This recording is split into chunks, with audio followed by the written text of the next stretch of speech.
Assalamualaikum warahmatullahi wabarakatuh. Perkenalkan, kami dari kelompok 1 yang terdiri saya, Adi Anuraga, dan rekan saya, Rahmi Samsi. Kami akan mempresentasikan mengenai efektivitas komunikasi dan negosiasi dalam bisnis yang diampu oleh Bapak Maroji SEMAK CMA. Tugas ini digunakan untuk memenuhi tugas besar 1 komunikasi bisnis. Berikut ini presentasinya. Pendahuluan. Perkembangan dunia bisnis sekarang ini berkembang dengan pesat. Bisnis menjadi penghasilan yang menjanjikan, karena melalui bisnis kita bisa menghasilkan simbiosis mutualisme atau saling menguntungkan untuk memenuhi kebutuhan dan hasrat hidup kita sebagai manusia.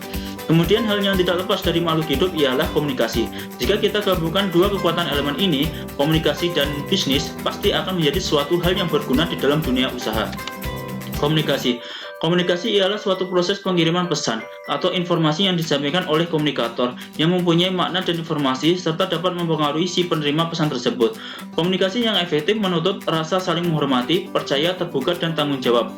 Manajer menyampaikan semua fungsi manajemen dan tugas manajemen melalui saluran komunikasi. Leader atau manajer melakukan perencanaan, pengorganisasian, pengarahan, dan pengawasan semuanya melalui komunikasi kepada bawahan.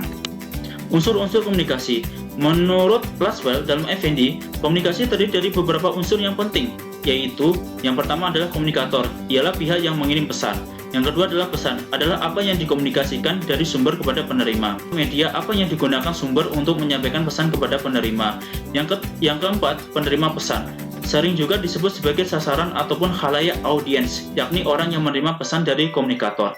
Yang terakhir adalah efek, yaitu apa yang terjadi pada penerima setelah menerima pesan dari komunikator tersebut. Negosiasi. Negosiasi ialah bentuk interaksi sosial yang bertujuan untuk mencapai kesepakatan bersama, sehingga kedua pihak saling sepakat dan diuntungkan. Sebuah negosiasi tidak akan terjadi tanpa adanya komunikasi. Proses negosiasi juga merupakan sebuah proses komunikasi yang melibatkan emosi, persepsi, dan permainan kata-kata. Tujuan negosiasi: menemukan suatu kesepakatan, memenuhi harapan atau keinginan, mendapatkan sebuah keuntungan atau menghindari kerugian atau memecahkan sebuah masalah. Manfaat negosiasi. Yang pertama yaitu mendapatkan atau menciptakan jalinan kerjasama antara badan usaha atau institusi ataupun perorangan untuk melakukan suatu kegiatan atau usaha bersama atas dasar saling pengertian. Yang kedua adalah menjalin hubungan bisnis yang lebih luas dan juga untuk mengembangkan pasar yang diharapkan memberikan peningkatan penjualan. Prinsip negosiasi. Yang pertama adalah memisahkan perasaan pribadi dengan masalah yang sedang dihadapi. Yang kedua adalah berfokus pada kepentingan, bukan pada posisi.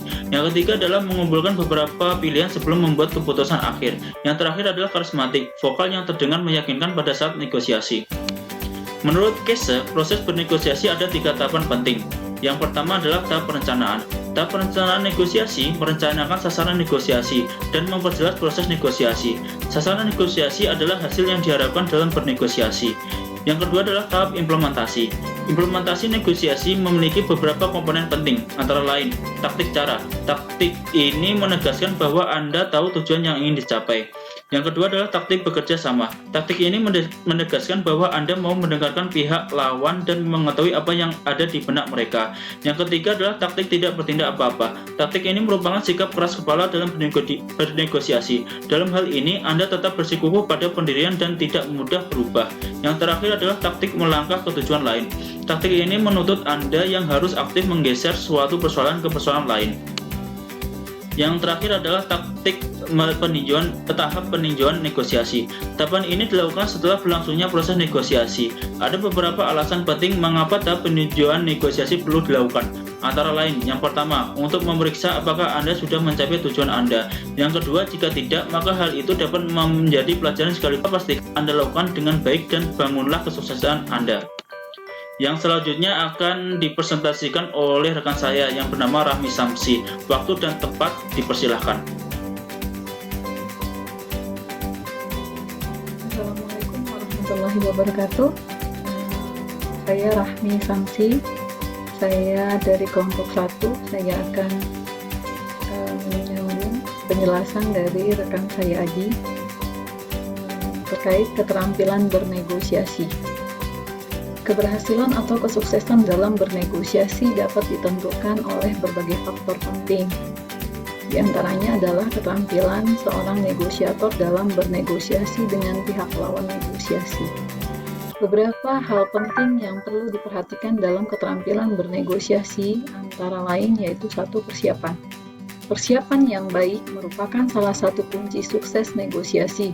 Tanpa persiapan yang baik, hasil yang diperoleh dalam bernegosiasi tidak akan memuaskan kedua belah pihak atau bahkan mengalami kegagalan yang pada akhirnya menimbulkan kekecewaan bagi kedua belah pihak. Poin kedua, memulai negosiasi. Ada beberapa hal penting yang perlu diperhatikan dalam memulai bernegosiasi, antara lain memilih waktu yang tepat,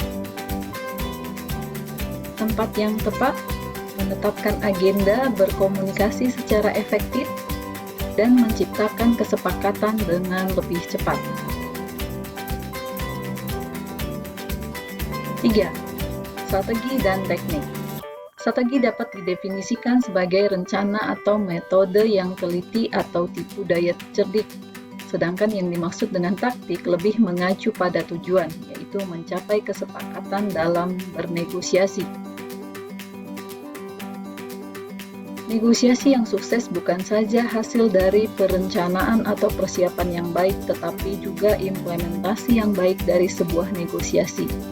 Strategi ini meliputi asosiasi, yaitu memanfaatkan nama institusi atau produk yang sudah dikenal luas efek positifnya. Disasosiasi, memanfaatkan nama, produk, jasa yang ditawarkan sehingga klien akan berpaling pada produk lain. 3. Random sample, menawarkan dengan cara memamerkan suatu produk yang terbaik sehingga dapat mewakili dari keseluruhan produk yang ditawarkan. Salami, menawarkan produk atau jasa dengan cara membuat pihak lain makin lama makin mempercayai dan mendapatkan kewenangan yang meningkat. Poin keempat, kompromi. Kompromi merupakan salah satu upaya menuju pencapaian kesepakatan kedua belah pihak dalam bernegosiasi. Dalam upaya kompromi, seorang negosiator menyajikan kerangka dasar atau garis besarnya terlebih dahulu.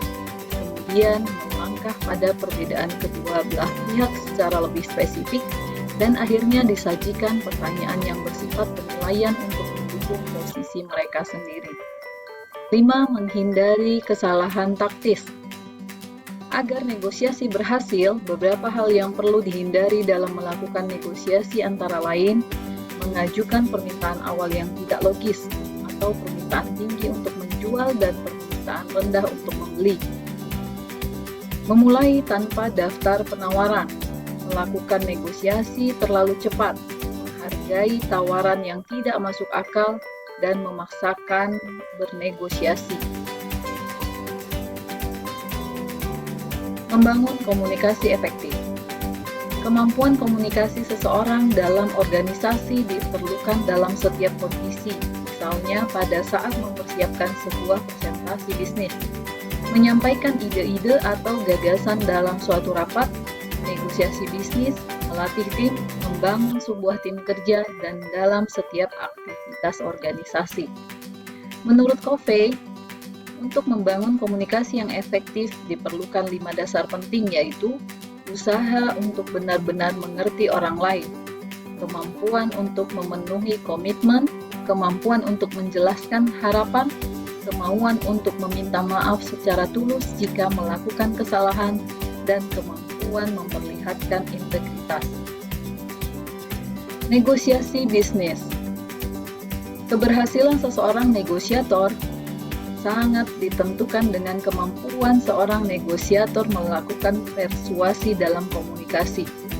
Dalam bernegosiasi, komunikasi terdiri dari 2 penggolongan, yakni komunikasi verbal. Komunikasi verbal adalah komunikasi langsung yang dilakukan antar negosiator secara langsung.